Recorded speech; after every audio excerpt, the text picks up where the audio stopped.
A todos. Muy buenas tardes. De parte de la vinculación Universidad-Sociedad de la Facultad de Ingeniería les doy la bienvenida y agradezco su presencia en esta conferencia de etiquetado y alérgenos en alimentos. Antes de comenzar se darán algunas indicaciones. A todos los participantes se les pide que mantengan su cámara y micrófono apagados en todo momento, con el fin de evitar distracciones durante la conferencia. Si tienen preguntas en el transcurso de la misma, pueden hacerlas en el chat y al finalizar la conferencia se dedicarán unos minutos para responderlas. A continuación, le doy la palabra a mi compañero Jason Valladares, quien presentará a la conferencista que nos acompañará el día de hoy. Buen día a todos. Como expositora el día de hoy tenemos a la ingeniera Mariana Sala, de nacionalidad argentina. Ella es graduada ingeniera en tecnología de alimentos en Argentina y tiene un máster en ciencia e ingeniería de alimentos en España. Tiene más de 20 años trabajando en las diferentes áreas de tecnología de alimentos en el sector privado y público en Argentina y Honduras. Y tiene más de 10 años de experiencia en docencia universitaria en el mismo área en Argentina y Honduras. Ahora le doy la palabra a la ingeniera para que pueda comenzar.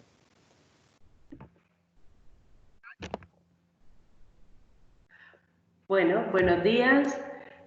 Muchas gracias por la invitación. Muchas gracias a los que están participando por el tiempo, por el interés en el tema y gracias a los que me hicieron la invitación para que yo pudiera participar en esto, ¿verdad?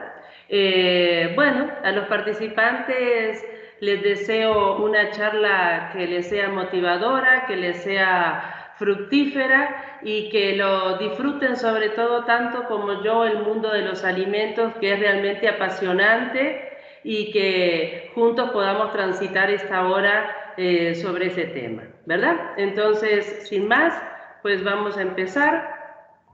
Por supuesto que no se puede hablar de alimentación si no se habla en un contexto globalizado de lo que es la salud integral. La salud integral es la unión. Antes nosotros, hace muchas décadas, hablábamos de salud mental, de salud física, como si fueran dos cosas diferentes, en dos cuerpos diferentes, y ya sabemos que eso no. La salud mental está completamente ligada a la salud física y viceversa. Por lo tanto, ahora hablamos, hace más de una década, casi 2 décadas, de estilos de vida saludable, en donde es necesario varias cosas y tenerlas implementadas en un equilibrio para una salud integral. Lógicamente, la alimentación es un pilar muy importante en el objetivo de encontrarnos con la salud integral. Nosotros, los que estamos dedicados a la transformación de alimentos, es el eslabón intermedio de la cadena alimentaria, siempre nos preocupamos por los procesos, por la calidad, por la inocuidad, por los equipos, por los parámetros, pero no tiene ningún sentido todo eso si no tenemos como centro a lo que es el consumidor. Por eso esta charla está dirigida a los consumidores, está dirigida a aquellos que todos los días, que somos todos, consumimos alimentos a través de esta plataforma de vinculación, ¿verdad?, de que la universidad se brinda a la sociedad. Los alimentos los consumimos en todo el ciclo de vida, ¿verdad? En cualquier época de nuestra vida consumimos alimentos. Por eso he colocado a los consumidores como centro de todo lo que vamos a hablar. Y está dirigida a ellos, ¿verdad? A los que todos los días consumimos alimentos. Por supuesto, para conseguir esa salud integral, esa salud que nos une, la parte mental con la física, tenemos que ir implementando en nuestra vida toda esta rueda que ya conocemos de un sueño reparador, de, ¿verdad?, un control del estrés, de las emociones, de cómo manejar las emociones, de encontrar un hobby, algo que nos motive, y por supuesto la actividad física, que también es muy importante para nuestro fortalecimiento muscular, cardiovascular, la parte de los huesos y demás. Entonces no podemos, ¿verdad?, dejar por fuera la alimentación en esto de querer conseguir una salud integral, ¿verdad?, tratando de ir juntando todos estos bloquecitos en uno mismo para sentirnos mejor. Una herramienta muy importante, y es el centro de esta charla en la alimentación, es cómo el consumidor puede manejar la lectura, cómo puede apoyarse de las etiquetas para tener y conseguir una mejor alimentación y así el objetivo final, que es la salud integral. Entonces vamos a hablar centralmente de lo que es el etiquetado de alimentos. Y déjenme contarles que el etiquetado de alimentos, todas esas etiquetas que nosotros vemos en todos los envases que compramos en el supermercado o en otros lugares de venta de alimentos, no es al azar, no es que cada industrial o cada manufacturador de alimentos coloca en la etiqueta lo que quiere. Sí, el diseño. El diseño puede ser más personalizado, pero no la información. La información es muy importante conocerla porque eso es la carta de presentación. Nosotros vamos a poder elegir mejor los alimentos que queremos, que nos hacen bien, que nos ayudan a esa salud, si sabemos interpretar muy bien el etiquetado. Por eso esta charla está dirigida a los consumidores, aquellos que vamos todos los días al supermercado, ahora no tanto, pero sí lo hemos hecho, ¿verdad? Y compramos los alimentos para nuestra familia. ¿Cómo elegirlos mejor? Entonces hay un reglamento que, como ustedes miran, es un reglamento centroamericano. Toda la región está usando el mismo reglamento, también hay otros, para funcionar en bloque y la mejor comercialización. Entonces, en este etiquetado es donde se encuentra todo exactamente lo que el productor debe poner. Y no puede poner otra cosa que no esté aquí, porque eso es lo que va a asegurar la información fidedigna y clara al consumidor de lo que el alimento tiene. Entonces, cuando vamos a ir empezando viendo los diferentes etiquetados de alimentos que consumimos diariamente o que son comunes, y vamos a ir viendo los diferentes requisitos que un etiquetado correcto debe tener. Déjenme decirles que los mayores inconvenientes que a veces la industria tiene cuando saca los alimentos del supermercado, que son los famosos recall, ¿verdad?, que cuando ya dice, bueno, hay un problema, hay que sacar todos los alimentos del supermercado, de los puntos de venta, inclusive si hay algunos consumidores que ya lo compraron, pues bueno, ir a buscarlo y retirarlo. El 90% de esos casos son problemas de etiquetado, son donde el etiquetado viene con alguna inscripción, con alguna información no correcta y por lo tanto no se le puede dar esa información incorrecta al consumidor. Por lo tanto, en casi todas las industrias de alimentos hay siempre un grupo de personas muy dedicadas cuando vienen los rollos, las bobinas de las imprentas, a verificar que el etiquetado cumpla con todos los requisitos de ese reglamento que vimos anteriormente. Cuando yo coloco esta imagen, esta etiqueta, en las clases, mis alumnos, algunos alumnos siempre me dicen, cuando yo les pregunto, ¿verdad?, ¿qué alimento tenemos enfrente de nuestros ojos? Pues muchos me dicen Coca-Cola. Pues Coca-Cola no es lo que tenemos enfrente de nuestros ojos, sino, y esa es una manera de empezar didácticamente a conocer el etiquetado. Lo que tenemos aquí es un refresco carbonatado. La Coca-Cola es una marca muy fuerte, lógicamente, y por eso cambiamos el nombre por la marca. Pero eso es si queremos hablar estrictamente en información de etiquetado, eso es erróneo. Así como llamamos nosotros maicena a la fécula de maíz, y hay otros también que podemos decir que por su fuerza comercial la marca se ha apoderado del alimento, pero no es correcto. En las bebidas que no tienen alcohol hay una gama de bebidas y entre ellas está la bebida carbonatada, la que tiene gas. Toda bebida que tenga gas es una bebida carbonatada y eso es lo que tenemos adentro como alimento de una botella que tenga esta etiqueta, ¿verdad? Entonces, el punto primordial y por el cual vamos a empezar es en la denominación de producto, saber leer bien ¿Cuál es lo que tenemos? Y si empezamos a leer bien lo que tenemos, nos va a ir ayudando también a interpretar el resto del etiquetado. Entonces aquí no tenemos una Coca-Cola, la marca, de hecho, lo vamos a dar cuenta a lo largo de la charla, que no es de carácter obligatorio, ¿verdad? Porque lo que es carácter obligatorio, lo que especifica el reglamento, es aquello que proporciona información al consumidor del alimento. La marca podría haberse llamado otra manera y el producto ser exactamente el mismo. De hecho, hay mucha gente que a la marca le pone el lugar donde lo produce, le pone el nombre del hijo, y eso no afecta a la información del alimento. Por lo tanto, la marca, obviamente, ningún productor se la olvida porque es donde identificamos nosotros los clientes a una marca que reconocemos y seguimos. Pero en realidad el nombre del producto es refresco carbonatado. Luego aquí, por ejemplo, a veces nosotros confundimos esta etiqueta con un jugo. No sé qué les produjo a ustedes cuando vieron esta etiqueta, ¿verdad?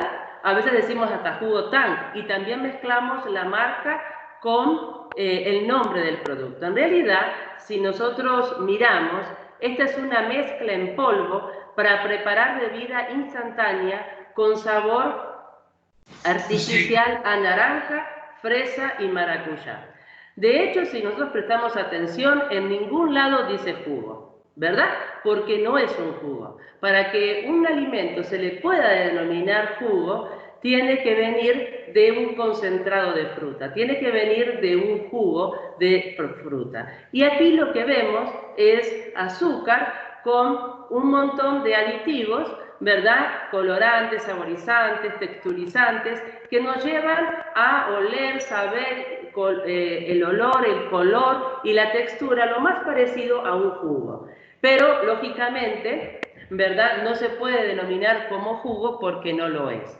Entonces, también hay otros jugos que ya vienen listos con agua, ¿verdad? Otras mezclas que no son en polvo, sino listas para consumir, que también son bebidas artificiales con sabores artificiales, a tal o cual, ¿verdad? Y por aquí no ha pasado absolutamente ninguna fruta. Entonces debemos reconocer también algo que a veces lo consumen mucho los niños en las loncheras, en la casa, ¿verdad? Cuando tenemos enfrente un jugo, un néctar o cuando tenemos una bebida totalmente artificial, saborizada artificialmente a alguna fruta. Pues aquí siempre nosotros vemos la diferencia aquí en Honduras, siempre hay una confusión que todavía, a pesar de varios años que llevo aquí, no he podido dilucidar cuál es la razón exacta de esa confusión. Nosotros aquí tenemos una crema, ¿verdad? Y el tratamiento térmico que se le ha sido sometido es la pasteurización. Pero el producto, por definición, es la crema, la que nosotros mal llamamos mantequilla. Como está tan empoderizado ese producto del mal nombre de mantequilla, no hay ningún problema en la comercialización ni en el entendimiento entre los consumidores. Pero si queremos realmente ponerle el nombre correcto a ese producto, es una crema. Mantequilla es lo que tenemos aquí al lado, que es un producto mucho más rico en grasa, tiene un 82% en grasa cuando este tiene aproximadamente entre un 35 y un 40%, y es una estructura muy similar a esta, la mantequilla, a la margarina, pero con orígenes completamente diferentes. La mantequilla es de origen completamente lácteo, a la margarina, que es completamente vegetal, ¿verdad?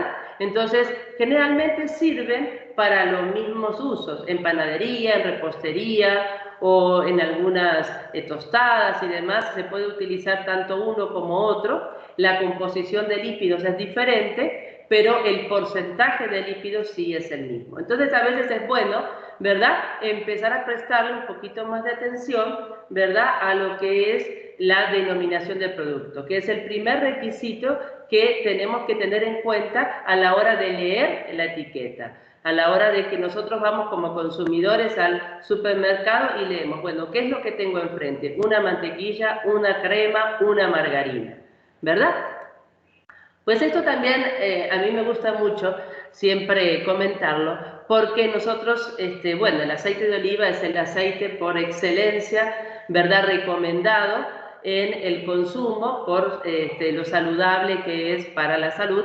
Por supuesto, como es rico en lípido, es un lípido totalmente, tiene aporte calórico fuerte y debe consumirse con moderación. Pero dentro de esa moderación, el aceite de oliva tiene muchas propiedades beneficiosas en su composición de ácidos grasos, interesantes para la salud del consumidor. Ahora, nosotros podemos encontrar en el supermercado varias, ¿verdad? Inclusive nosotros a veces podemos encontrar una diferencia de precio muy importante entre un aceite y otro. La razón puede a veces ser la siguiente. Cuando nosotros tenemos un aceite de oliva extra virgen, quiere decir que la aceituna, que es el fruto, que es la materia prima de este aceite, la oliva, como se dice, es el fruto que se hace se extrae el aceite mediante el prensado, mediante una fuerza mecánica. Generalmente siempre esos prensados son en frío.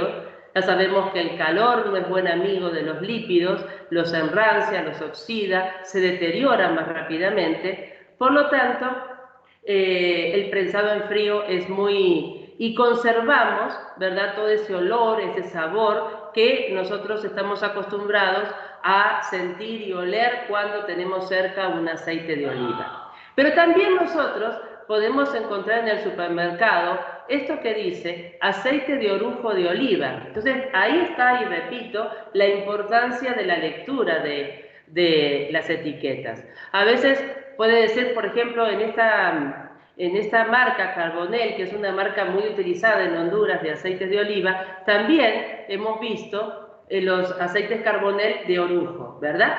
El orujo es cuando yo he prensado toda la aceituna, he sacado toda de primer prensado. Si nosotros pensamos, cuando más fuerza le hacemos a la aceituna, más la dañamos. Y eso es así. Por lo tanto, el aceite que sale a lo último es un aceite más dañado, es un aceite donde ya se ha roto un poco más el lípido y está más propenso a la oxidación con una menor vida útil. Entonces, el orujo es como la cáscara, como el residuo que queda luego de la primera prensada del aceite. Entonces, se vuelve a prensar por segunda vez, por tercera vez, y lo que se obtiene es el aceite de orujo, y así se debe clasificar. Es un aceite totalmente de oliva, no hay ninguna mezcla con otros aceites, ¿verdad? Pero sí es un aceite que ha estado más castigado por esa fuerza mecánica, y podemos encontrar un aceite un poco más dañado, es un aceite de menor calidad y es un aceite que tiene otro precio. Entonces es interesante que cuando vayamos al supermercado miremos, ¿verdad? No tiene nada de malo, siempre los alimentos son inocuos, quiere decir que no dañan al consumidor. Si se ha roto la inocuidad por alguna razón es cuando nos enferman, pero la idea, y siempre el consumidor tiene, perdón, el productor tiene la responsabilidad y la obligación de producir alimentos inocuos. Eso no quiere decir que me voy a intoxicar, para nada. Simplemente quiere decir que estoy consumiendo un aceite con mayor fuerza mecánica, un aceite más, con más fuerza, que se ha estropeado un poco más, y eso va a quitarle un poco de vida útil, ¿verdad? Y lo hace de inferior calidad. Eso no quiere decir que sea tóxico ni nada por el estilo, ¿verdad? Entonces, no tiene nada, no está mal consumir el aceite de orujo, solamente que tenemos que saberlo, y lo sabemos a través de la lectura del etiquetado, ¿verdad? También podemos encontrar un aceite de oliva puro.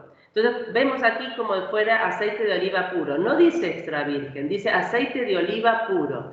Eso quiere decir también que a veces las aceitunas llegan a las industrias del aceite de oliva ya con un grado de madurez mayor, con un grado, ¿verdad? Entonces eso hace que no se pueda extraer y envasar sin nada, sin ningún proceso, como tiene el extra virgen, que solamente se prensa y se coloca en la botella o en el envase que lo vamos a envasar.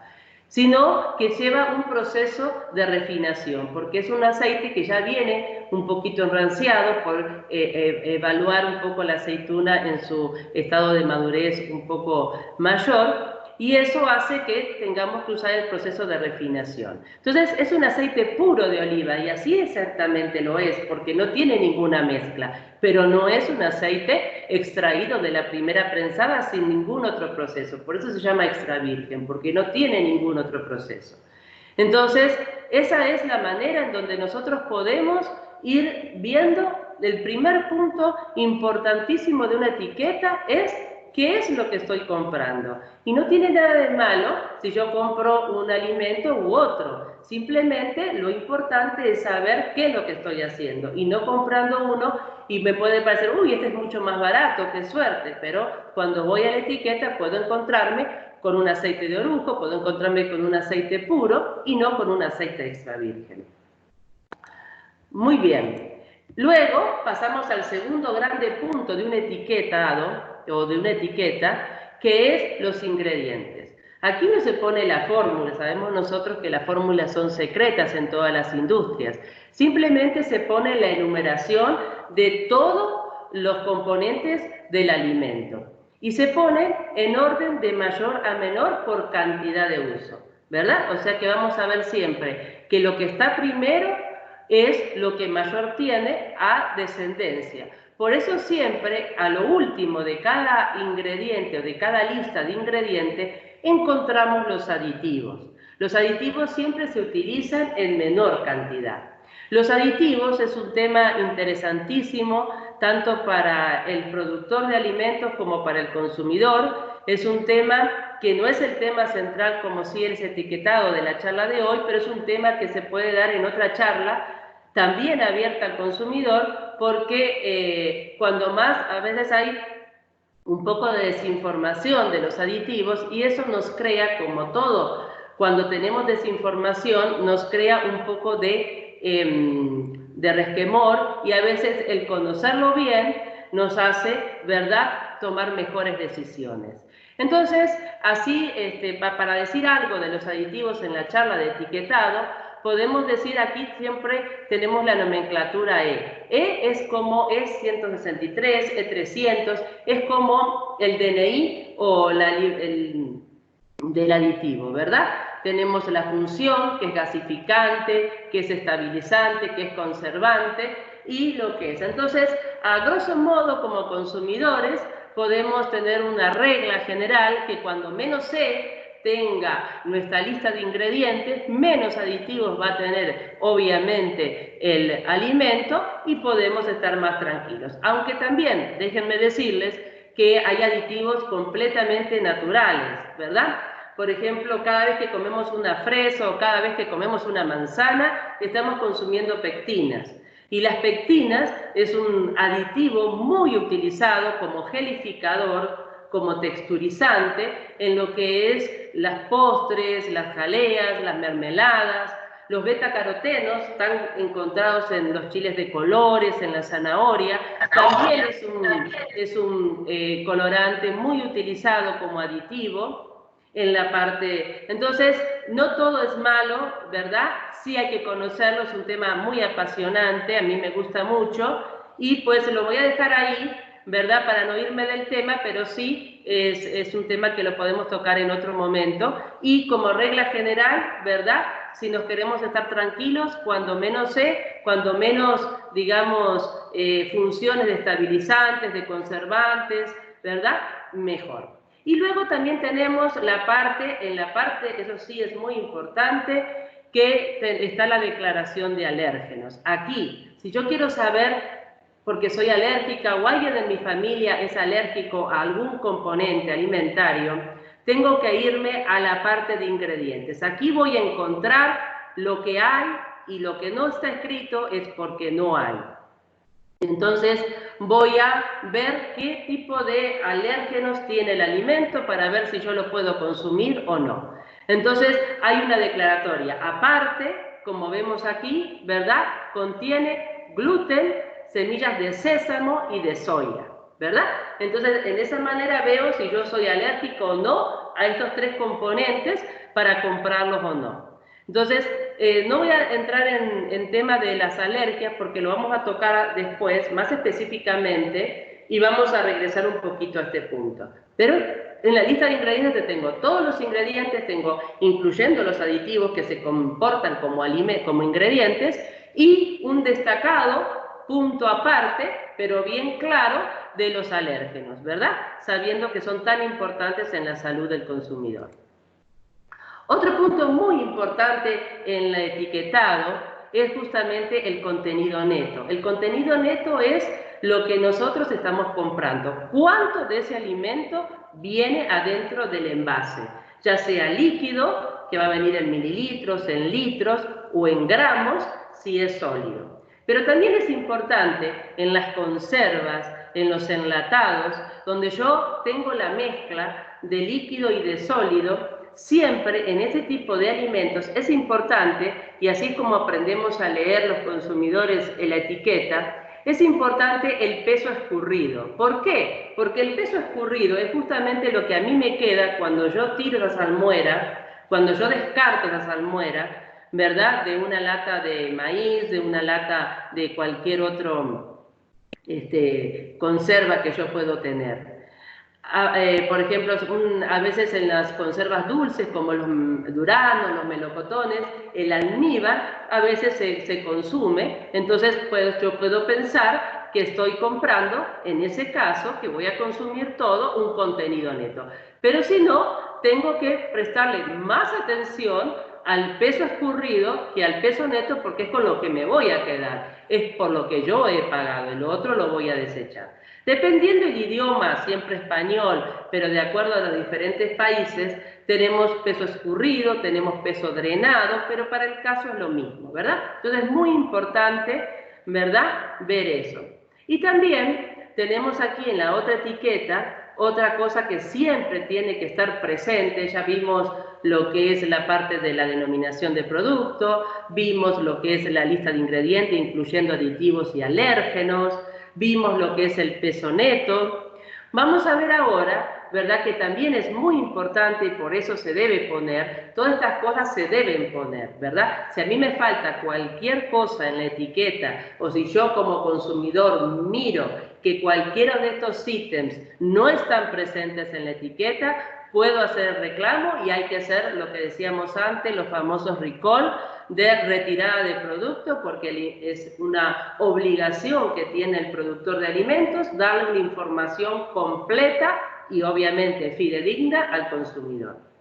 Entonces, aquí vemos en la etiqueta de arriba, ¿verdad?, otro punto muy importante, que es el nombre y la dirección del fabricante. La dirección puede ser una página web, puede ser una red social, puede ser un teléfono, pues puede ser cualquier medio en el cual el consumidor pueda comunicarse, llegar a lo que es el fabricante. Puede tener un montón de dudas el consumidor, puede felicitarlo porque le encantó el producto, puede hacerle una queja porque encontró una contaminación física, un pelo, un poquito de metal, o puede tener una duda, ¿verdad?, de cómo se cocina, de cómo se conserva, etcétera. Entonces, siempre tiene que haber un enlace desde el consumidor al productor y viceversa.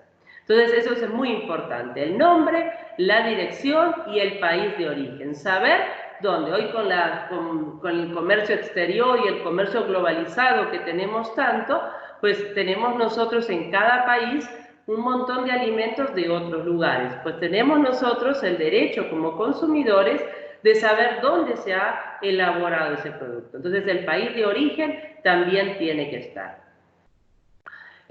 Muy bien. Luego, vamos a otro punto bien importante, que es la fecha de caducidad o la fecha de vencimiento.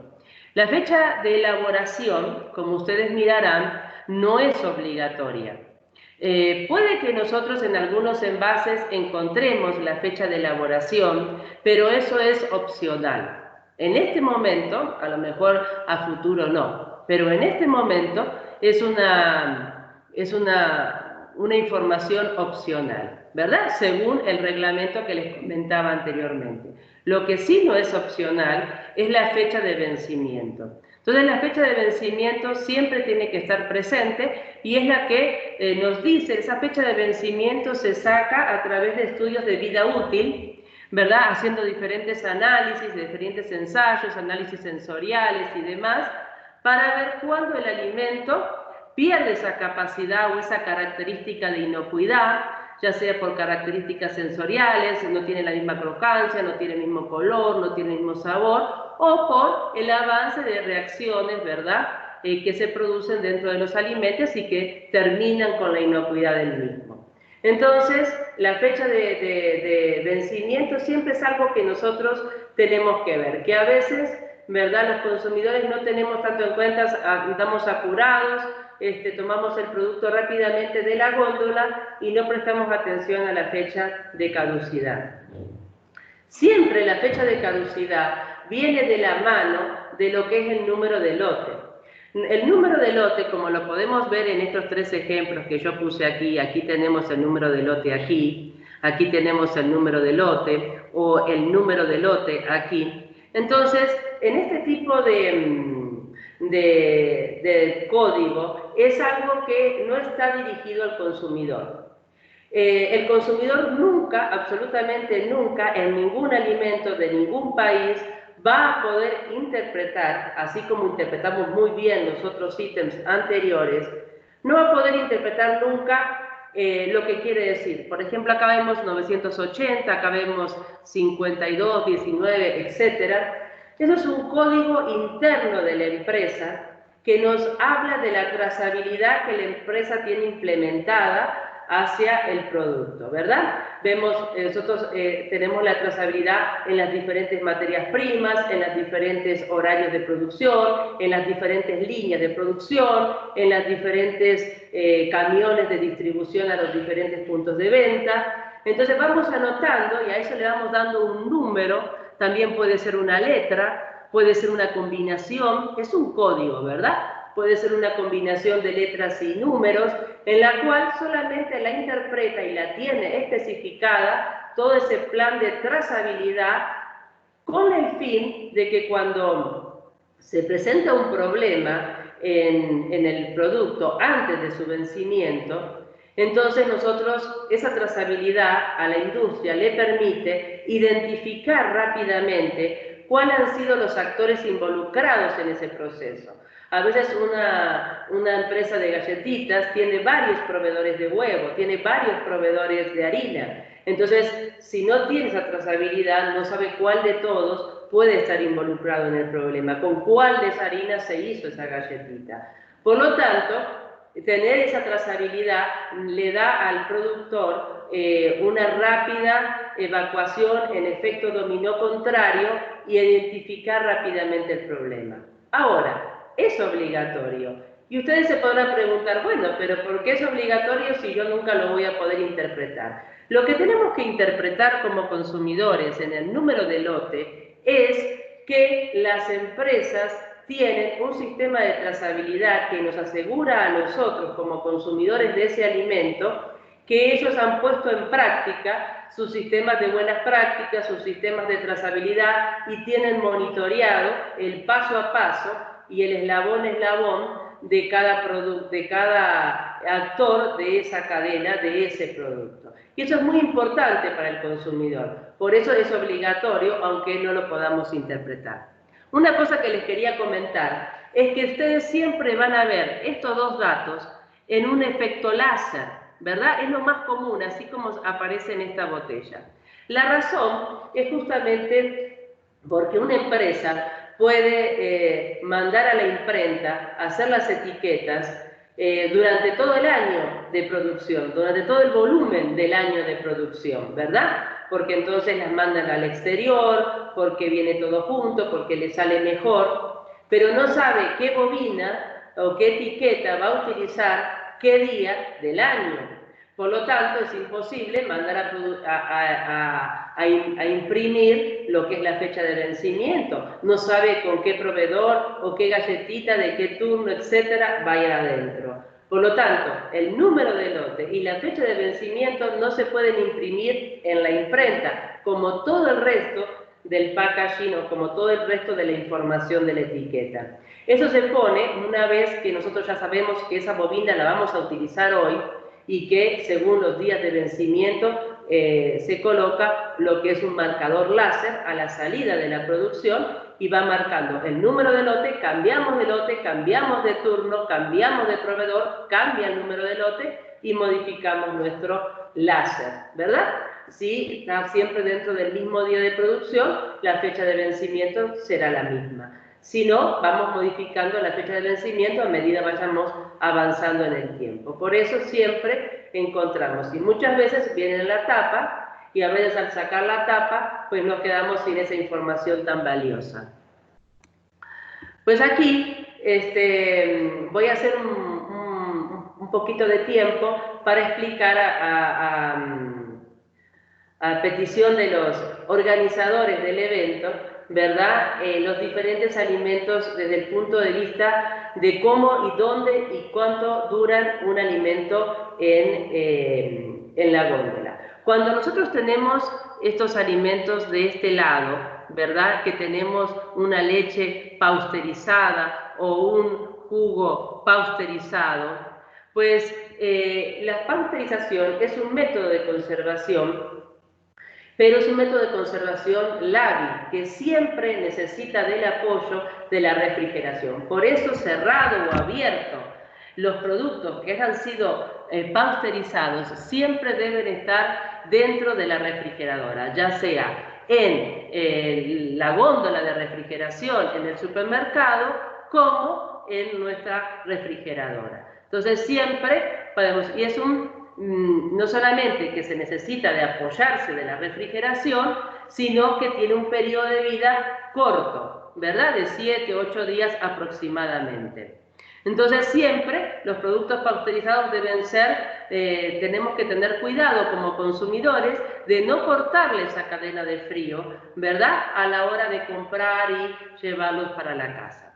A diferencia, y esto salió hace unas décadas atrás, por los cambios de hábitos de los consumidores. Nosotros muchas veces, cada vez tenemos menos tiempo, cada vez trabajamos más. Bueno, esta es una época un poquito diferente, pero en condiciones generales, pues eso es así. Entonces, muchos consumidores iban una vez al mes al supermercado y compraban todo lo del mes. Entonces, si nosotros seguimos esos hábitos, o cada 15 días, si nosotros seguimos esos hábitos, la leche pasteurizada no nos sirve, porque tiene una vida útil de 7 u 8 días. Entonces, no podemos, tenemos obligatoriamente que volver más temprano. Entonces, como consecuencia de los cambios de hábitos de los consumidores, la industria desarrolla lo que son este otro grupo de productos esterilizados. Como vemos jugos, como vemos leche, también tenemos los huevos líquidos, ¿verdad? Los que ya se les ha sacado la cáscara y están directamente para consumo, esterilizados y pasteurizados también en refrigeración. Entonces, esta leche nosotros la encontramos como es un producto. Este es un producto que su tratamiento ha sido para asegurar que el alimento es inocuo, pero hay microorganismos que todavía van a quedar vivos. Entonces, por eso su vida, ¿verdad?, más corta. En cambio, aquí, en el proceso de esterilización, ya no hay absolutamente ninguna bacteria viva. Entonces está completamente cerrado, está completamente inerte con el exterior. Entonces es un producto que dura mucho más y cumple con los requisitos y las necesidades de ese consumidor que hablábamos anteriormente, ¿verdad? Hay una gama tremenda de este tipo de productos y es el producto que, a pesar de ser un poquito más caro que el pasteurizado, es un producto que es el producto que justamente cada día se consume más, cada día se produce más, ¿verdad? Porque es una comodidad desde el punto de vista que hablábamos, además de que cuando lo queremos almacenar en la casa no necesitamos ocupar espacio en la refrigeradora, porque mientras esté cerrado no necesita ningún tipo de refrigeración. Es un producto que tiene un envase que está, lo separa de la luz, lo separa del oxígeno, que son dos situaciones que deterioran mucho los alimentos, además de separarlos de la parte microbiana. Por lo tanto, la podemos contener en una alacena cualquiera y de esa manera es mucho más práctico y eso es la razón porque a pesar el consumidor está dispuesto a pagar un poquito más, pero la comodidad y el intervalo de ir al supermercado, sobre todo en estos tiempos, le ayuda mucho. Entonces les quería mostrar, ¿verdad?, que aquí tenemos un jugo Sula y aquí también. Estos jugos Sulas de toda la vida son los pasteurizados. Esto es algo relativamente nuevo, que sí tiene este tipo de envase, que sí es estilizado y que sí los encontramos en góndola. ¿Por qué traigo esto a cotación? Porque son las instrucciones de uso. Ese es otro de los puntos importantísimos del etiquetado. Las instrucciones de uso. Seguramente estos envases va a ser refrigérese. Seguramente este envase va a ser refrigérese después de abierto. Y así tenemos muchos envases que dice agítese antes de abrir, otros tenemos guárdese en un lugar húmedo, perdón, no húmedo, ¿verdad? Seco, oscuro, sobre todo los aceites que son tan enemigos de la luz, ¿verdad? Entonces, esas son las instrucciones de uso. Y justamente es un tema importantísimo en el etiquetado, prestarle atención a las instrucciones de uso, porque eso nos va a hacer, ¿verdad?, eficientar los métodos de conservación que se han implementado en la industria, ¿verdad? Los métodos de conservación es un tema también sumamente apasionante en la tecnología de alimentos, ¿verdad? Y es por la razón que muchas veces nosotros aquí en Honduras podemos deleitarnos con una uva californiana, con una uva chilena, donde estamos a mucha distancia en su punto óptimo de maduración, ¿verdad? Justamente por cómo trasladar, con qué métodos trasladar y poder, eso nos va a hacer una variación en la dieta, nos saca de lo tradicional y nos pone una dieta más colorida, una dieta más balanceada y una dieta más divertida, ¿verdad? En la diversidad de los consumos. Entonces, también es eso. Vuelvo al tema, etiquetado, instrucciones de uso, muy importante saberlas diferenciar. Por eso si yo voy a buscar una leche estilizada, una leche como se dice normalmente UHT de ultra alta temperatura, la voy a ir a buscar a una góndola de temperatura ambiente y la voy a almacenar en mi casa también a temperatura ambiente hasta que yo decida abrirla. Si no la consumo totalmente, ahí sí ya va para la refrigeradora porque yo le he roto esa esterilidad al abrirla.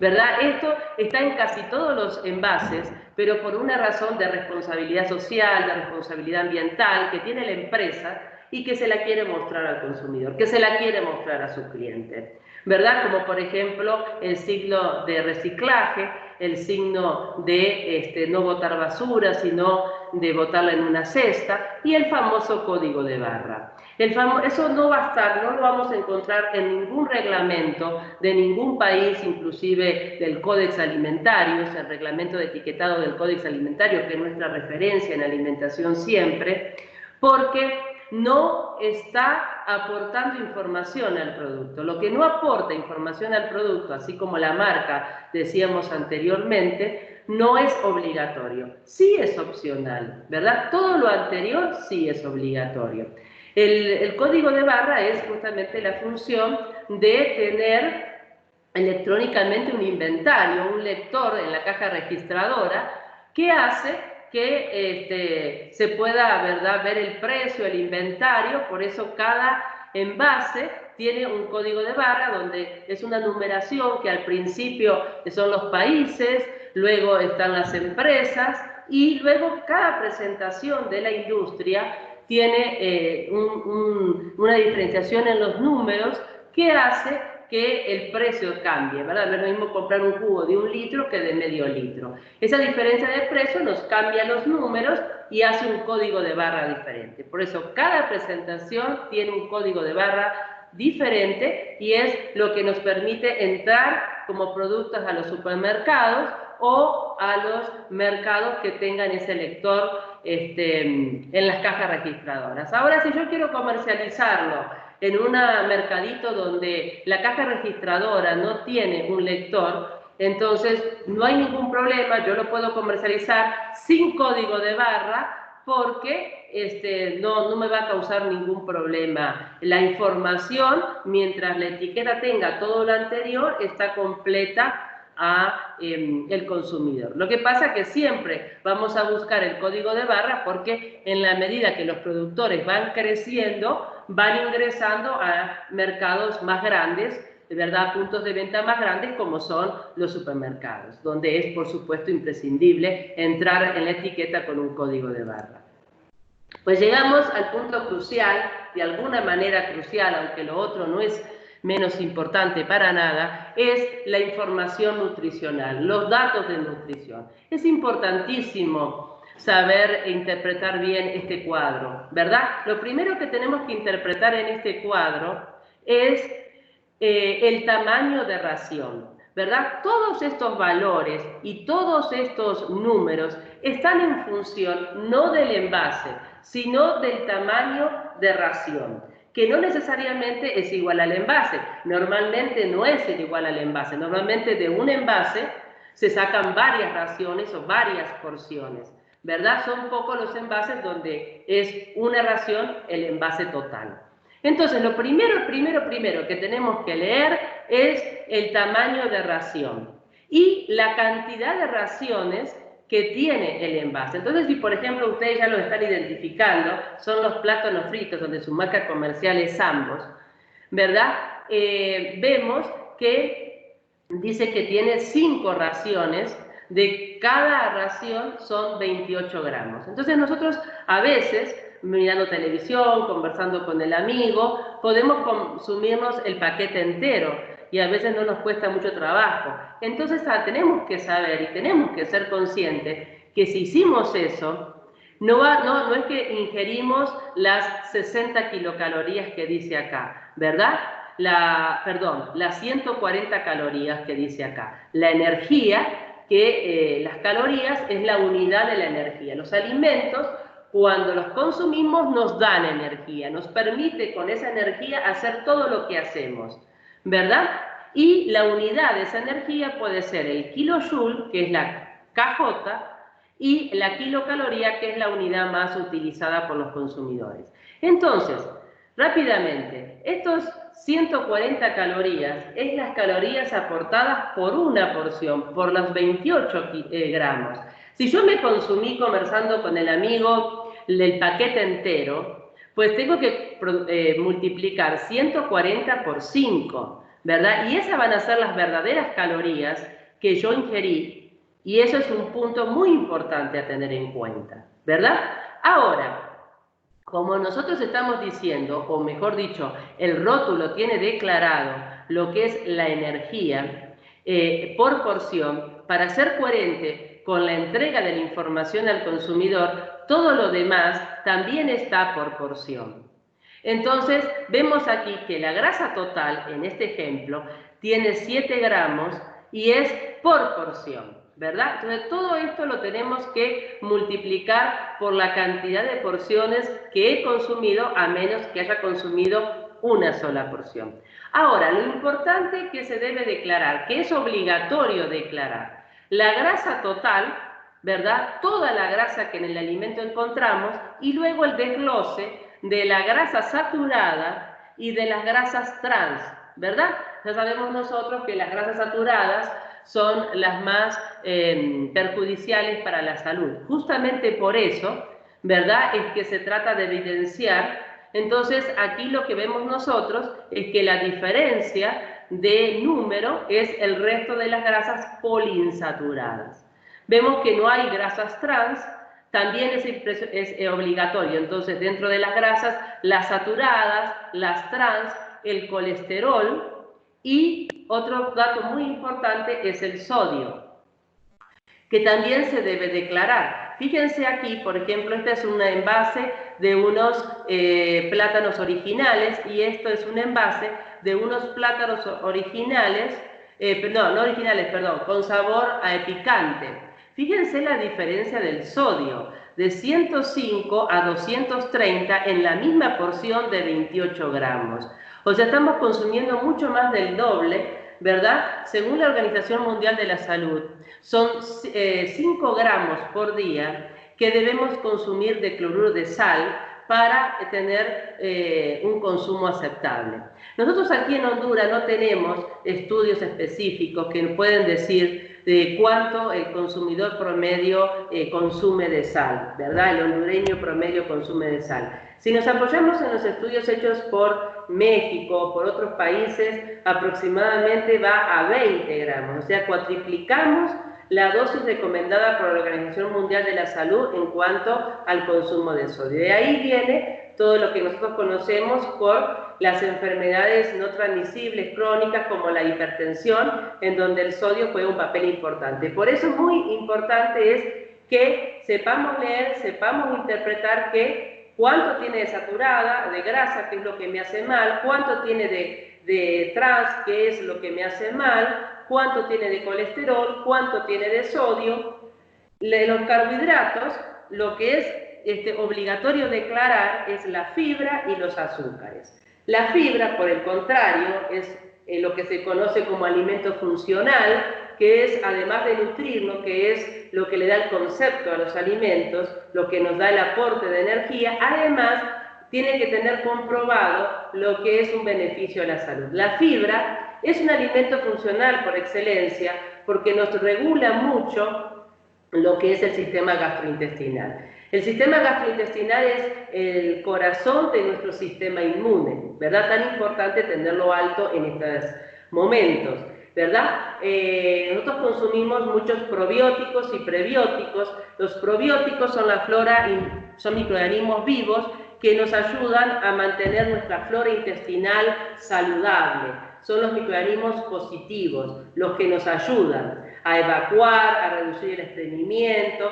Y para que esos microorganismos sean poderosos dentro de nuestro organismo y se multipliquen muy bien, le tenemos que ayudar con su comida, que es el prebiótico. ¿Y qué es el prebiótico? Nada menos ni nada más que la fibra. Así que vemos ahí que no solamente nos ayuda a nosotros en el bolo fecal y a nuestro manejo intestinal, sino también nos está ayudando a nuestra microflora positiva, ¿verdad? También los últimos estudios nutricionales relacionan mucho a las enfermedades neurogenéticas, neurodegeneradoras, como el Alzheimer, como el Parkinson, en el consumo de prebióticos y de probióticos, la relación que hay entre el cerebro y lo que es el intestino. Así que, por supuesto, este es nuestro brazo derecho.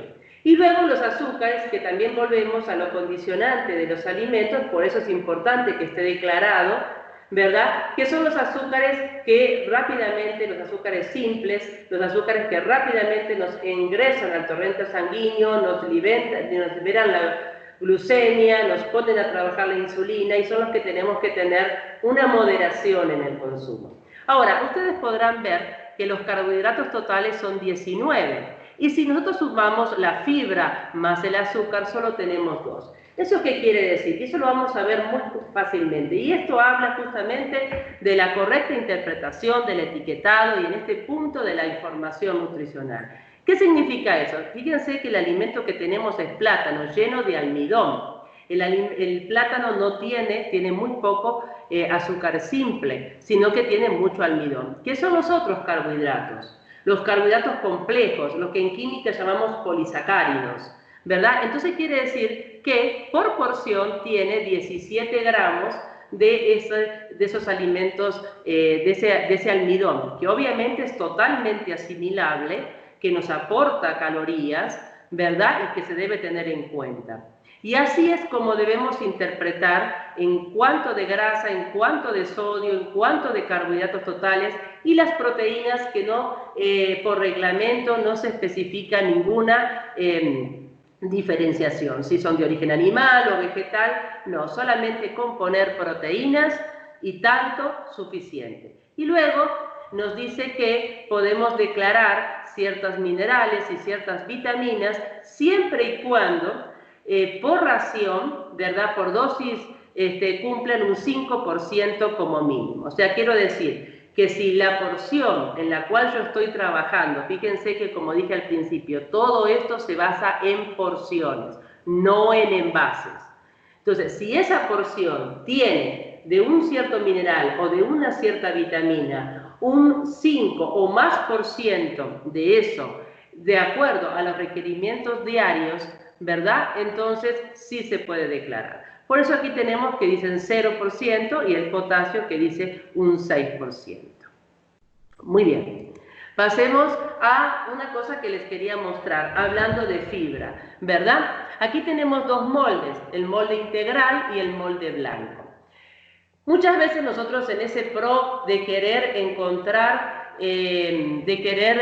consumir fibra, ¿verdad? Vamos al molde integral. Entonces, si ustedes, no sé si exactamente la cámara los deja ver, pero si nosotros miramos por ración, ¿verdad? Tenemos una concentración de calorías en el blanco de 53 calorías con una grasa de 0,4.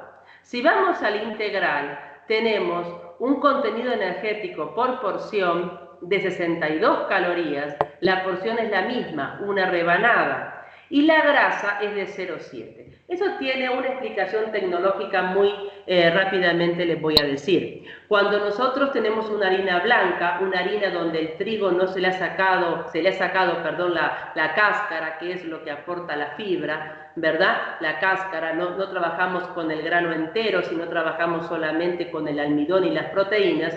Eso nos favorece en lo que es la masa panaria, nos favorece en el bolo, en la producción de gas, entonces nos hace un pan más con aire, más liviano, más esponjoso, más apetecible. Cuando nosotros trabajamos con el grano entero para incorporarle la fibra, pero esa fibra trabaja en contra, nos aplaca nos baja ese bolo panario. Por lo tanto, para compensar eso, lo que hacemos es agregarle un poquito más de grasa, para que aún así siempre, si nosotros prestamos atención, ¿verdad? Nuestro pan integral siempre es un poco más pesado, ¿verdad? Justamente por eso, no toma tanto aire y para compensar eso se necesita un poco más de grasa. Por lo tanto, tenemos que evaluar si realmente nuestra fuente de fibra debe ser el pan integral o pueden ser la cáscara de la fruta con cáscara, o puede ser los frutos secos, o puede ser un cereal de desayuno, o el arroz integral, siendo que nosotros consumimos acá mucho arroz en Honduras, entonces el arroz integral ya nos aporta según la Organización Mundial de la Salud, son 25 gramos aproximadamente, 2 cucharadas de fibra por día que debemos consumir. Pues aquí es otro tema bien importante en esto de las dietas hipocalóricas y reducidas en calorías, ¿verdad? Que aparece la gama de productos light.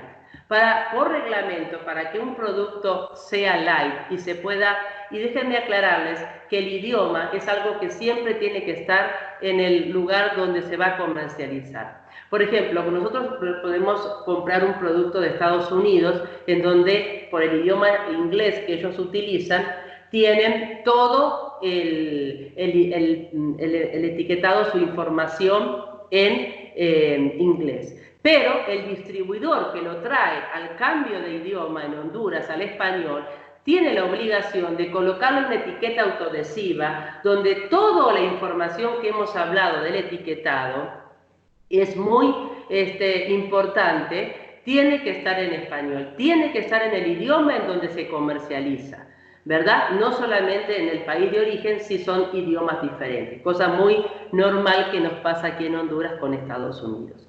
Pero déjenme decirles que lo único que se acepta en el idioma español es la palabra light, que es del idioma inglés. No es un error, sino que es la única aceptada, que se puede mezclar los idiomas, vamos a decirlo así, por lo universal, masivamente conocida, que la palabra nos expresa reducción.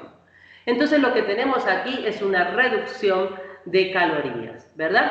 Ahora, podemos preguntarnos, bueno, pero ¿cuánto del original? Entonces vemos que siempre se debe reducir un 25% como mínimo.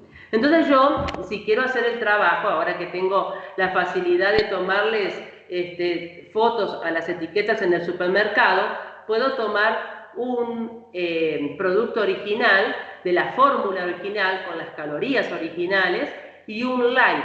Y puedo llegar a mi casa y ver cuánto tiene uno de calorías, cuánto tiene otro, y si realmente esa diferencia compadece al 25% como mínimo.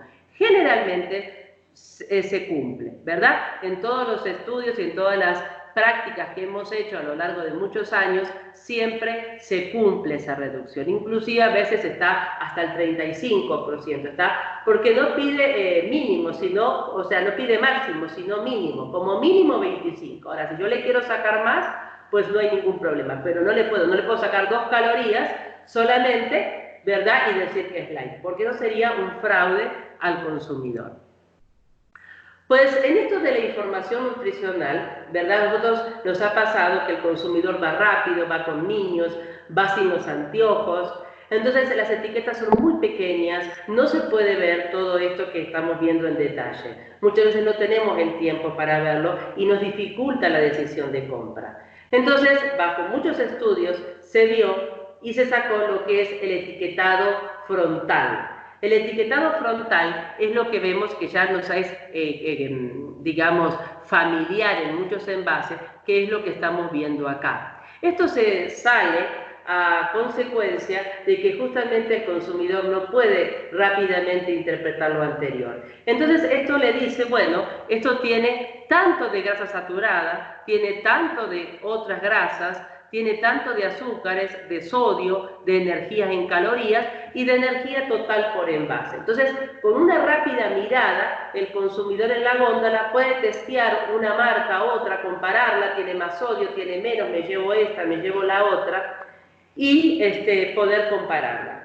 Y esto dio resultado. Déjenme decirles que este etiquetado frontal tuvo la iniciativa en Chile. Por lo tanto, es un país que ya hace tiempo la tiene obligatorio al etiquetado frontal. Luego surgió Perú, luego vino México en la final del año pasado, principios de este año. Como vemos, en Honduras no es obligatorio el etiquetado frontal y de hecho vemos que los productos de origen nacional, como este que tenemos acá, no tiene el etiquetado frontal porque de hecho no es obligatorio. Los productos que nosotros vemos con etiquetado frontal en los supermercados de Honduras son generalmente productos que se venden en otros países. Entonces volvemos al tema de la impresión, del etiquetado, de la imprenta, donde se hacen para los diferentes países, entonces no caemos en infracción, ¿verdad? Si un país lo rige o si otro país no lo rige. Total, si no lo rige, como es Honduras, y lo trae, no hay ninguna infracción, ¿verdad? Entonces, por eso vemos algunos que lo tienen y otros que no. Hasta que llegue el momento que Honduras lo ponga de carácter obligatorio y ya la industria nacional, ¿verdad? Y los demás que vienen de afuera sin etiquetado frontal, porque también los hay, ¿verdad? Ya tengan que venir a poner el etiquetado frontal. Ahora, ¿qué es lo que pasó con el etiquetado frontal? Sí, claro, con una gran diferencia. Se hicieron muchas investigaciones, muchas encuestas y fue una gran diferencia para el consumidor, la ayuda de rápidamente poder decir, bueno, cuánto tiene de grasa saturada, mucho mejor que en el etiquetado anterior. Pero igualmente, a veces nosotros decimos, bueno, ¿cuánto tiene de sodio? Es algo que 350 miligramos. Como consumidor no me dice mucho. Por lo tanto, lo que viene es el etiquetado semáforo, donde esto ya es obligatorio también en esos países que les comenté y aquí no hay duda, ¿verdad? Exceso de azúcares, exceso de grasas saturadas, exceso de calorías. Ya si usted lo compra, es su responsabilidad. Y se utiliza el semáforo en los colores que ya conocemos tan internacionales del semáforo, donde son bajos y donde son altos. Esto ya está aprobado en muchos países y va en vía de aprobación en el resto. Ahora, hay una polémica actual en México sobre si en los alimentos que son ricos en azúcares, ricos en grasas, ricos en calorías o con excesos, se debe colocar figuras infantiles que promueven, que al niño lo amiga con el envase, que al niño lo promueve, lo motiva a consumirlo. Entonces está queriéndose, todavía no aprobado, sacar esas figuras infantiles motivadoras al consumo para niños, ya que el alimento adentro tiene exceso de grasas, de calorías, de azúcares, etc. ¿Verdad? Pues también tenemos, para rápidamente, en un futuro, y a lo mejor no muy lejano, lo que es el etiquetado inteligente, ¿verdad? Esto no es tanto de información, sí, claro, por supuesto es información, pero desde el punto de vista de la inocuidad, de la caducidad del alimento, ¿verdad? Las etiquetas van a ir cambiando de color a medida que se va ingresando el aire, que va perdiendo condiciones organolépticas, que van aumentando las reacciones microbiológicas, enzimáticas, etc. Y obviamente todo eso se redunda en un deterioro del alimento. Entonces vamos a ver si tenemos aquí en rosa, donde el alimento está muy fresco y a medida que va ingresando el oxígeno y van cambiando sus propiedades, llegamos al azul, ¿verdad? Entonces eso es muy interesante y muy de mucho uso y va a ser de mucha ayuda para los consumidores a ver en qué estado estamos comprando el alimento. Volviendo al tema de la alergia, y ya para ir terminando, según la Academia Americana de Alergia e Inmunología, las reacciones adversas a los alimentos son aquellas que se producen tras la ingestión, la inhalación o el contacto del alimento o un ingrediente que ello contenga. A veces no solamente con la ingestión, con la inhalación, con el contacto, ¿verdad? Ya podemos desarrollar una alergia. Entonces es muy importante y por eso en el etiquetado está de manera muy importante que el consumidor debe utilizar esa información a su favor de la declaración de esos alérgenos, ¿verdad? Pero es importante distinguir rápidamente entre lo que es una alergia y lo que es una intolerancia. A veces nosotros como consumidores las confundimos y decimos es alérgico a la lactosa, ¿verdad? Cuando la lactosa es una intolerancia. ¿Qué pasa con las alergias? Las alergias nos rigen el sistema, o son regidas, mejor dicho, por el sistema inmunológico. Y tienen 3 órganos de choque. Lo que es el órgano respiratorio, por eso nos da asma, nos da rinitis, nos da conjuntivitis, hasta en las situaciones más graves nos puede dar un shock anafiláctico, con lo cual ponemos en peligro nuestra vida. Y de ahí la importancia de conocer el etiquetado y de identificar las alergias. Y por supuesto, primero que nada, tener muy claro si nosotros somos alérgicos a alguno de estos componentes. También tenemos una alergia que es la enfermedad celíaca, que no está regida por la IG, que dentro de un ratito vamos a dedicarle un minutito de tiempo. Entonces es muy importante porque las alergias pueden acabar con nuestra vida si no son tratadas rigurosamente. Las alergias no tienen cura. La única manera de sobrellevar la alergia para un alérgico es sacar el alimento que nos produce, ¿verdad?, que nos da alergia de la dieta. Y para eso tenemos que tener un estricto control en las etiquetas. Las etiquetas son extremadamente de ayuda en lo que es el control de alergia en los alimentos. Las intolerancias no son tan graves, raramente nos va a producir la muerte una intolerancia, simplemente es un desorden o un déficit metabólico, un déficit en enzima, en donde se reduce al sistema gastrointestinal, en donde no tenemos las enzimas para, por ejemplo, degradar la lactosa de la leche y con eso producirnos flatulencias, incomodidades, diarreas, vómitos y con eso justamente bajarnos nuestra calidad de vida. Tampoco las intolerancias son curables, simplemente también tenemos que sacar, en este caso, a la lactosa de nuestra dieta, reemplazándola por leche deslactosada o reemplazándola por otro tipo de alimentos como son los sustitutos de almendras, de arroz, de soya o tantos otros sustitutos que tenemos en el supermercado que nos reemplazan perfectamente. Nosotros tenemos 14 alérgenos de obligada declaración, o sea que si nosotros tenemos en la fórmula alguno de ellos, sí o sí tenemos que declararlo. Y por eso vienen los famosos recall que siempre estoy comentando, de cuando no, ¿verdad? Corremos al supermercado si vino mal la imprenta, pero normalmente hay un también estricto, riguroso control adentro de la fábrica antes de que salga ese etiquetado a los puntos de venta. Entonces ahí tenemos una gama de 14 alérgenos que podemos ser a uno, podemos ser a más de uno, o lo normal, ¿verdad? O lo que nosotros nos tenemos preparado, no estamos preparados para tener ninguna adversidad en el consumo de alimentos, ¿verdad? Pero cuando tenemos una falla en el sistema inmunológico y nos detecta algo que no es dañino como dañino y se nos produce el alérgeno, es ahí donde provocamos, ¿verdad? Como reacción, como batalla a eso, por una mala interpretación del sistema inmunológico a estos alérgenos. Entonces tenemos que ir al etiquetado.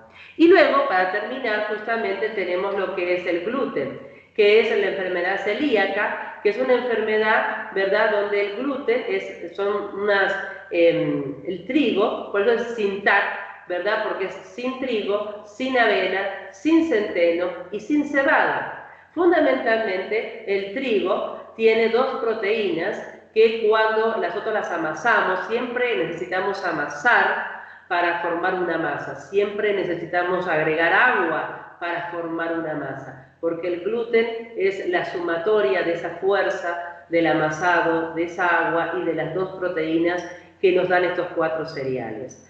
Eso nos da, en tecnología de cereales, es algo muy positivo, porque nos permite esa elongación, ¿verdad?, del bolo panario, como se dice normalmente, de esa contención del dióxido de carbono, que no se nos vaya, y nos produce un pan con buena miga, con buena crujencia, con buena elasticidad, con buenos liviano, porque tiene mucho aire, porque su miga es muy esponjosa.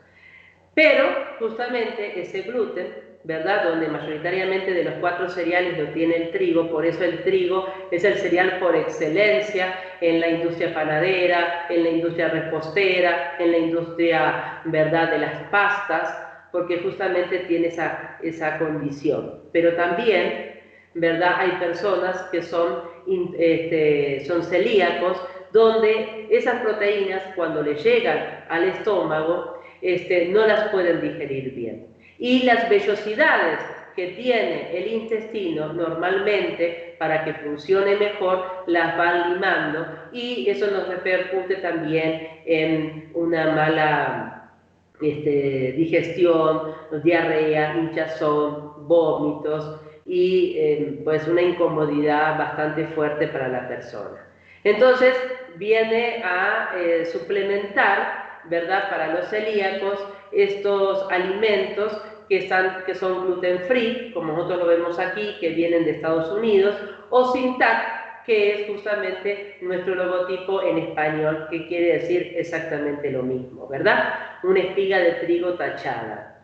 Esto, lo único que quiero recalcar aquí, que para las personas que no son celíacas, para las personas que pueden digerir perfectamente, que es la mayoría, el gluten o estas proteínas, pues no hay ningún problema en consumirlos, ¿verdad? No hay absolutamente ningún problema. No es dañino para la salud en absoluto. Sí es dañino para la salud para los celíacos, específicamente para esa población, para aquellos que tienen dificultad, ¿verdad?, en su sistema gastrointestinal de poder digerirlos correctamente.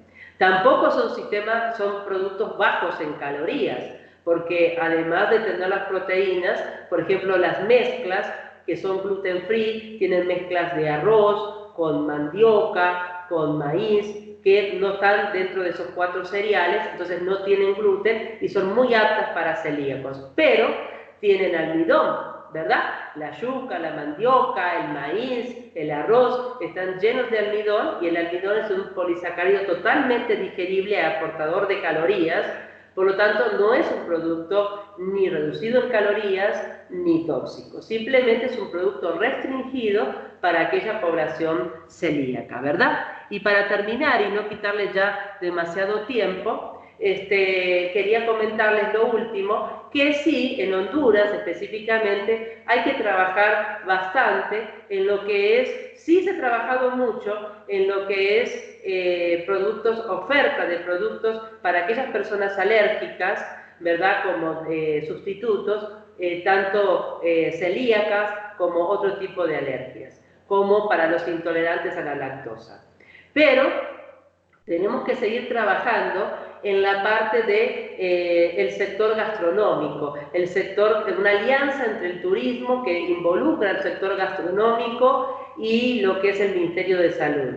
Porque a veces nosotros nos sentamos en los restaurantes y no tenemos un menú donde específicamente nos detalla qué plato, qué ingrediente tiene cada plato y si tiene algún ingrediente que nos puede producir una alergia. Más vale, ¿verdad? Estamos siempre preguntándole al mesero si tiene tal cosa, si no tiene tal cosa, y a veces el mesero no tiene ni la capacitación ni la información correspondiente, y eso puede producir, y tenemos en riesgo de producir una alergia sumamente importante. Por lo tanto, confeccionar menú, hacer hincapié en la restauración o en el sector gastronómico, en mejorar esos menús, adicionarle la parte alérgica. Sí se ha mejorado en las calorías, ¿verdad? Tenemos muchos restaurantes donde los menús dicen tantas calorías, bajo en calorías, pero no la parte alérgica. Y tampoco un menú para lo que es celíaco. A veces cuando tenemos un familiar celíaco en la familia, nos cuesta encontrar un restaurante para ir a pasar un rato lindo, porque no hay una opción para aquellos que no quieren, no lo pueden consumir, ¿verdad? Ya sea una pizza, ya sea un sándwich, ya sea una pasta, ¿verdad? Algo que se consume tan normalmente, tan rico que es, y siempre tiene que haber. Entonces, hay otros países que sí tienen implementado ya por una reglamentación obligatoria este tipo de cosas. En Honduras específicamente tenemos que seguir trabajando y llevar estas alergias y llevar esta parte de celíaco a la parte gastronómica para un mejor digamos, desarrollo de los consumidores, ya cuando salimos del supermercado, salimos de las etiquetas y nos metemos a los restaurantes. Bueno, yo nada más que decirle muchísimas gracias por el tiempo que me han dedicado. Espero haberles sido útil, aunque sea un granito de arena, haber aportado, ¿verdad? Y que hoy, mañana, pasado, cuando volvamos al supermercado o cuando pidamos un supermercado a domicilio, tengamos un poquito, ¿verdad?, ya más claro lo que es la lectura y con eso un mejor beneficio a lo que es la interpretación y la alimentación para encontrar lo que al principio dijimos, nuestra salud integral. Muchísimas gracias y voy a salir de la presentación para, no sé si hay alguna ronda de preguntas, respuestas, o no sé por qué seguimos. Muchas gracias por su tiempo, ingeniera, y por tan excelente información que nos ha compartido a todos el día de hoy. Estoy segura que será de mucha utilidad para todos los presentes, para que puedan tener un responsable y consciente consumo de sus productos alimenticios. Damos por concluida la disertación por parte de la ingeniera y procederemos a la sesión de preguntas. Agradecemos su participación el día de hoy y los animamos a seguir participando en las próximas actividades que se desarrollarán por la vinculación Universidad-Sociedad de la Facultad de Ingeniería. Iniciamos ahora la sesión de preguntas, la cual será dirigida por mi compañero Jason. Buen día. La primera pregunta que tenemos viene de Aldo y él nos pregunta: ¿existe alguna institución en Honduras que regule el correcto etiquetado de alimentos? Bueno, el Ministerio de Salud. Nosotros tenemos una cadena alimentaria en donde los eslabones primarios de producción están regidos por la Secretaría de Agricultura. Dentro de ello, el SENASA, ¿verdad? Y ya cuando tenemos el alimento listo para ser ingerido, que es en los últimos eslabones de la cadena, entonces toma la propiedad lo que es el Ministerio de Salud, ¿verdad? Porque la alimentación, sin lugar a duda, es parte de la salud, como hemos venido diciendo toda la charla. Entonces, el Ministerio de Salud es el que, a través del reglamento que hemos dicho, ¿verdad? Rige, controla lo que es el etiquetado. Sí. Gracias, Y también ingeniera. puede ser, ¿verdad?, el organismo el ARSA, ¿verdad?, que también está dentro de los organismos gubernamentales, el ARSA. Ok. Gracias, ingeniera. La siguiente pregunta viene de Pamela, que pregunta, ¿cómo podríamos conocer la fecha de caducidad de un producto que no la proporciona? Bueno, como dijimos, los ítems del etiquetado es obligatorio. La fecha de caducidad, de vencimiento es obligatorio.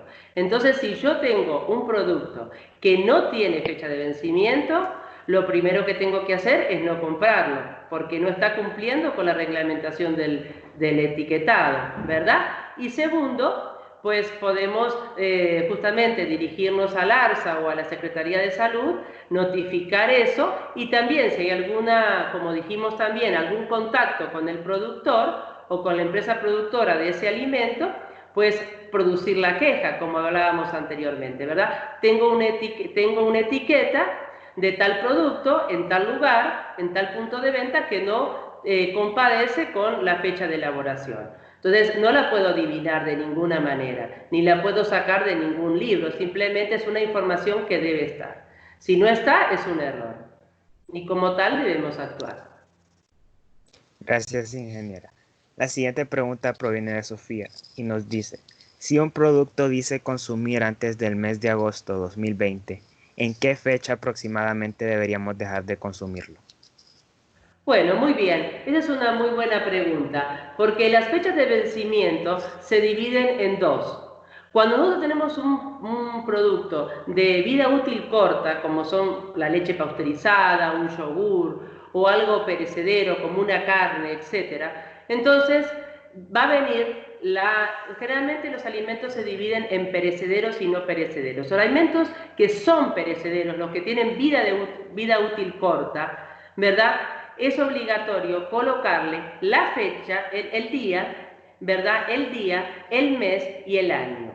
Y antecederle la palabra vence. No consumir preferentemente. Esto nos da como más ambiguo, como más abierto.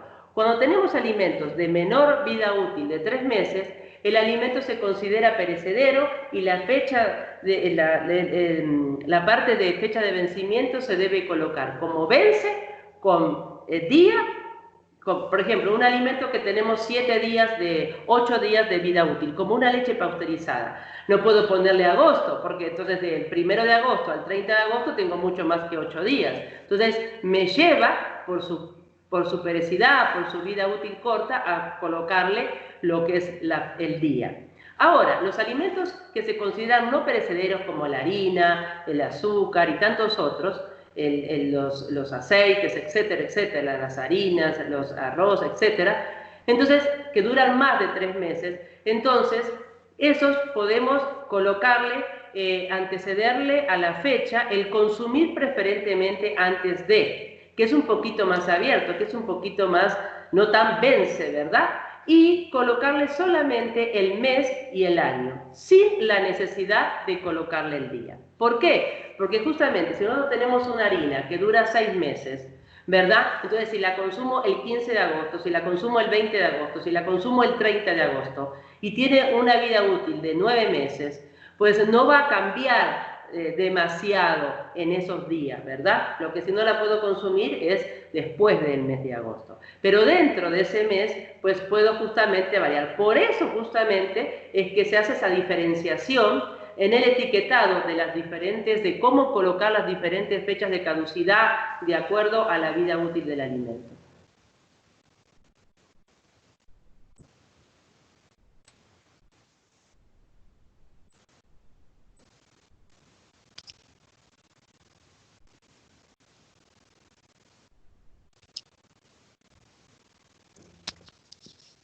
Gracias, ingeniera. Sí. Noté que alguien estaba levantando la mano y si puede hacer su pregunta por chat se lo agradecería. Muchas gracias. La siguiente pregunta es de parte de Cibeles y ella nos dice, ¿son los alimentos light mejores o peores que sus versiones tradicionales? Bueno, Nosotros no tenemos alimentos peores ni alimentos mejores. Nosotros lo que tenemos son alimentos inocuos o alimentos no inocuos. Los alimentos no inocuos, los que se le ha roto o se le ha perdido la inocuidad por alguna razón, porque los consumidores a veces somos, ¿verdad?, los que rompemos esa inocuidad, no conservando la cadena de frío, ¿verdad?, son las que nos enferman. O que viene, sí, de un mal procedimiento de la industria. Entonces, o a veces los mismos puntos de venta, ¿verdad? No tienen las temperaturas adecuadas en las refrigeradoras, etcétera, o en los freezer, etcétera. Entonces, por cualquier actor de la cadena, nosotros podemos romper esa inocuidad, perderla, y no son los alimentos malos los que no debemos consumir, y si los consumimos nos enferman, como muchas veces nos ha pasado, que tenemos, ¿verdad?, que son los que se llaman las enfermedades transmitidas por los alimentos, ¿verdad?, que son de varios índoles y de varias índoles. Ahora, los alimentos inocuos son los que debemos consumir, ¿verdad?, y los que el productor de alimentos tiene obligación de producir y de entregar al productor. Y para eso hay un montón de normas, como las buenas prácticas de manufactura, etcétera, etcétera, ¿verdad? Los sistemas de gestión de calidad, de inocuidad y muchísimo más, para justamente asegurarle esa inocuidad al productor. Ahora, no podemos nosotros siempre, no es un producto malo aquel que, por ejemplo, volviendo al ejemplo del aceite de orujo, ¿verdad?, es un producto malo. No, no es un producto malo, es un producto que tiene esas especificaciones, ¿verdad?, y que permite a lo mejor consumir un aceite de oliva a alguien que no puede pagar o que no puede alcanzar un aceite extra virgen, ¿verdad? Pero todas las condiciones de inocuidad están perfectamente contempladas. Con respecto a lo light pasa algo parecido. El light es un producto que, por supuesto, ¿verdad?, hoy se consume mucho en diferentes alimentos, y es un producto que tiene una especificación determinada. Es reducido en calorías, ¿verdad?, ya sea porque se le sacó grasa, ya sea porque se le sacó azúcar, ya sea porque normalmente son, y la proteína también, los 3 macronutrientes que nos aportan calorías, pero normalmente se le reducen grasas, se le reducen calorías y por consecuencia se le reducen azúcar y por consecuencia se le reducen calorías. Entonces, no es mejor, no es peor, depende de lo que yo busco, ¿verdad? Si quiero cuidar la salud, si no quiero consumir mucho azúcar, si no quiero consumir grasas saturadas, es posible que un alimento reducido en esos macronutrientes que yo no quiero consumir en forma excesiva, pues sea para mí una alternativa viable, ¿verdad? Claro. Entonces, no hablamos de alimentos malos, no hablamos de alimentos buenos, hablamos de alimentos inocuos o de alimentos que han perdido la inocuidad y que sí corremos un riesgo al consumirlos. Gracias, ingeniera. La siguiente pregunta proviene de Carmen y ella nos dice, ¿se puede consumir un producto después de su fecha de vencimiento? Bueno, en los estudios de vida útil, como los que yo les acabo de mencionar, siempre esos estudios que son donde dice, bueno, esto perdió sus características organolépticas, esto ya su cantidad de microorganismos, ¿verdad?, perdió su inocuidad, hasta aquí llegamos, esta es la fecha de vencimiento, este es el tiempo de vencimiento, ¿verdad? Son los estudios de vida útil. Siempre, todo estudio de vida útil tiene un pequeño margen, ¿verdad?, un margen de seguridad. Siempre trabaja con un margen de seguridad. Entonces, ¿para qué? Para que justamente, ¿verdad?, la fecha sea hoy y ya mañana no tenga el mismo sabor que nosotros estamos acostumbrados, por decir un ejemplo. Entonces, siempre se maneja un pequeño margen de seguridad, pero siempre es bueno respetar nuestras fechas de caducidad, claro, ¿verdad? Gracias, ingeniera. La siguiente pregunta proviene de Franklin. Él dice, ¿cuáles serían, en su opinión, los retos de la industria alimentaria en Honduras ante la creciente necesidad de consumidores a constituyentes alimenticios para reemplazar alimentos que contienen alérgenos? Bueno,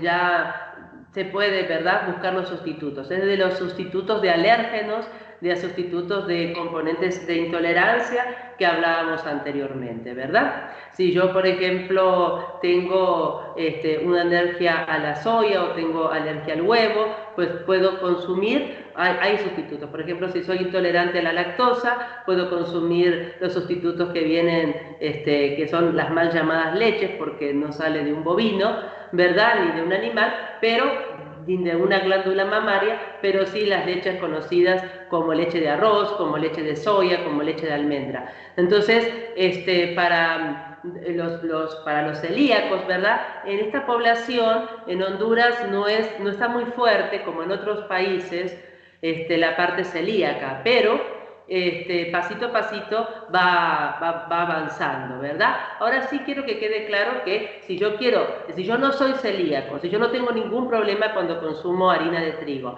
pero por una decisión propia, así como los vegetarianos, ¿verdad?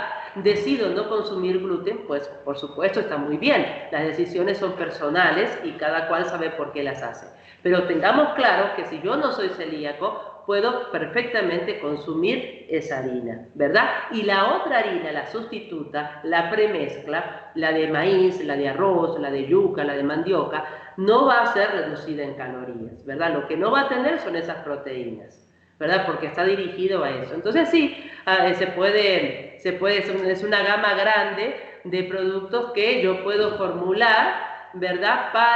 Dirigido al alérgico al huevo, al alérgico a los mariscos, ¿verdad? Y de hecho hay algunas proteínas vegetales que sustituyen, ¿verdad? Al sabor, los surimi, ¿verdad? Que sustituyen a los mariscos y demás para aquellas personas. Pero claro, se puede ampliar muchísimo el tema de justamente hacer alimentos libres de alérgenos, ¿verdad? Lo que pasa es que una persona es alérgeno a una cosa, a un alimento, y otra persona es alérgeno a otro alimento. Entonces, tenemos que enfocarnos para los diversos nichos, ¿verdad? Gracias, ingeniera.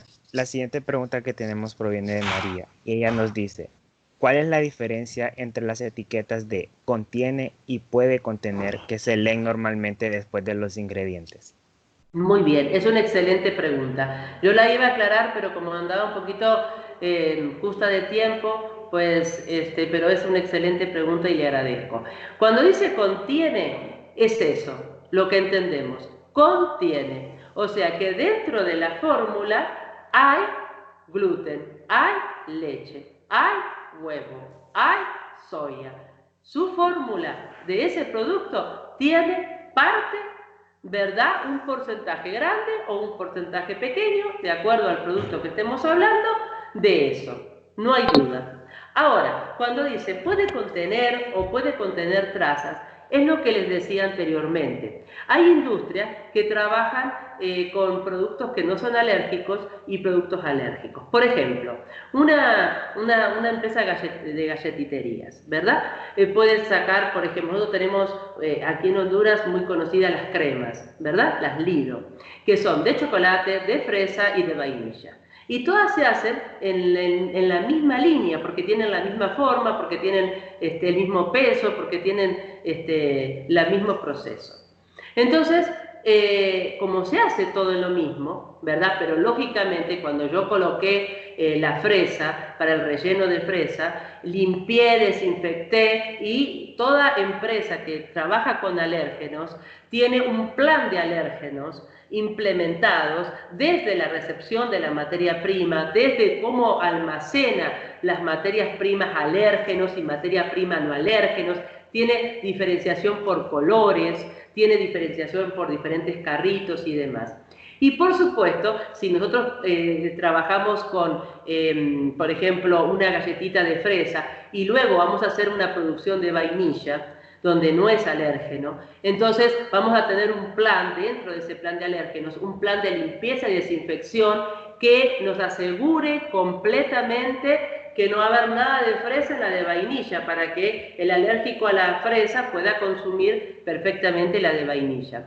Pero como el humano no es perfecto, ¿verdad? Y puede de alguna manera en algún momento dejar algún residuo, ¿verdad? Cosa que normalmente no pasa. Sería algo sumamente, sumamente eventual, ¿verdad? Entonces, ese puede, es eso, ¿verdad? Es eso, puede contener lo que pasó de alérgeno, que no está en la fórmula, pero que pasó de alérgeno en los equipos, en los procesos de elaboración. No sé si me expliqué.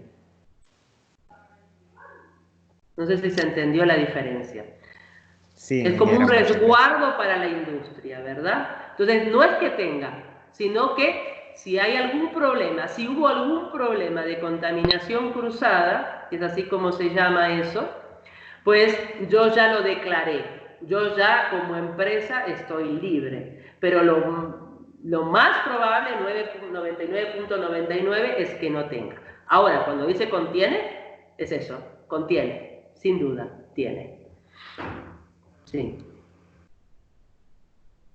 Muchísimas gracias, ingeniera. La siguiente pregunta que tenemos proviene de Keila. Ella nos dice, sé de muchos lácteos que tienen etiquetas light, como la leche, pero cuando hacen el análisis en el Lactoscan, salen con mayor cantidad de grasa que las leches enteras. ¿Podría explicar eso? Bueno, ya eso sería un fraude, ¿verdad? Entramos y nosotros declaramos en la etiqueta que la leche es descremada y eso es lo que nos va a dar una reducción de calorías y eso es lo que nos va a dar la posibilidad de poner light en la etiqueta.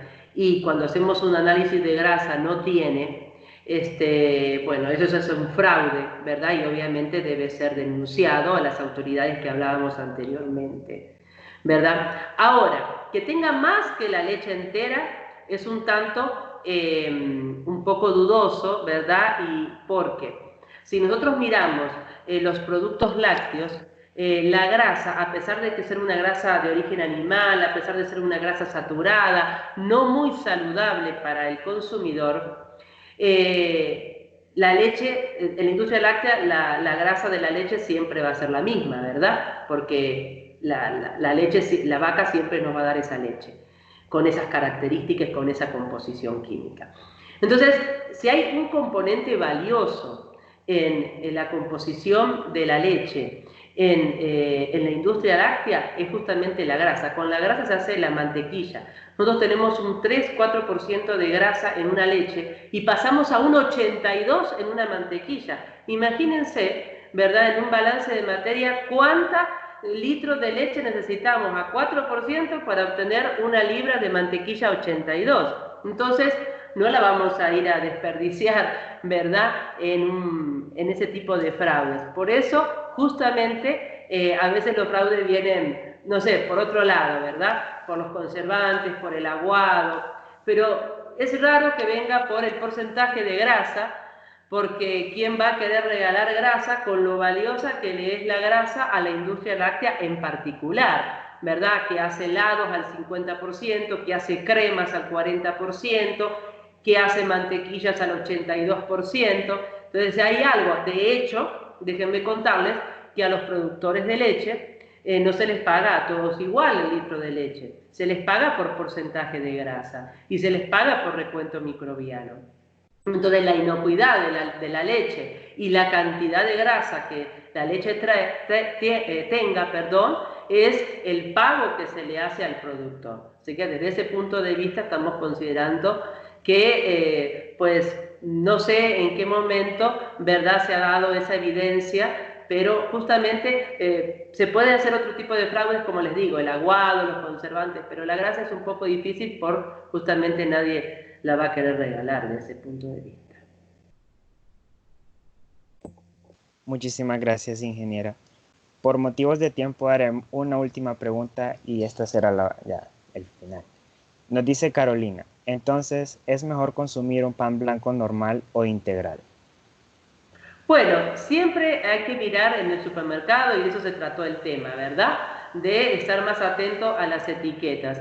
Comparar, nosotros tenemos la posibilidad en el supermercado de tener en cada mano un pan diferente y leer y ver, ¿verdad? Si realmente, como el ejemplo que yo les mostré, por rebanada tenemos más grasa y por lo tanto obviamente vamos a tener más calorías, Ya ahí la decisión es personal, ¿verdad? Pero por lo menos estamos claros. No pensamos que los panes integrales son reducidos en calorías. Los panes integrales tienen fibra, que no tiene nada que ver que tenga fibra a que sea reducido en calorías. Entonces depende de lo que busquemos. Por eso yo, de alguna manera, a veces hay muchas fuentes de fibra y se puede optar por otra, claro. Gracias, ingeniera. Antes de continuar, les quiero recordar a todos que nos sigan en nuestras redes sociales, en Instagram, Facebook y YouTube, como Vinculación Ingeniería. Ahí se estarán subiendo afiches sobre las siguientes reuniones. En YouTube se suben los videos de las reuniones pasadas por si están interesados en verlas. Ahora les dejo con las últimas palabras de la ingeniera Guadalupe. Muy bien. Buenas tardes a todos y a todos. Nuevamente quiero